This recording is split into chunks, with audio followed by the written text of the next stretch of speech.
What are your key takeaways that you think we should have from last night's speech? First of all, the volume and the length was the point.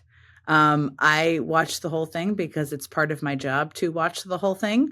I actually ended up sitting on the set the entire time, and they told us we could walk around, but I thought, if I walk around, I'm not going to watch the entire speech, and I need to watch the entire speech. There was so much in there that was inaccurate and not factual. And that's a very important part of this. And I know a lot of media organizations, including us, are pulling apart all of those pieces. But and we can talk about any of that too. But in a 10,000 foot or 50,000 foot takeaway, what struck me is that it was very self-indulgent.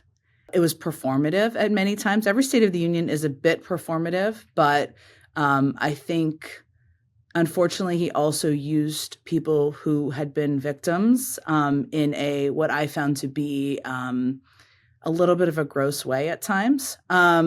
He was telling us things like, I'm going after your Social Security, right? He didn't say, I'm going after your Social Security, but he laid the predicate. This is what he does, right? He laid the predicate, just like he has in the past, for the election is rigged, for going after Social Security and suggesting that it is full of fraud. It's not.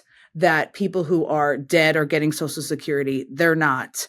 And he needs to do that because that's the only way for him to cut money, unless he's going to cut money from the Defense Department. So there was a lot to take away. We can dive into any aspect you want. But the Social Security piece for me was one that I hope Democrats have a real strategy and plan to keep talking about, because that was a very clear signal to me of what he intends to do in the weeks and months ahead.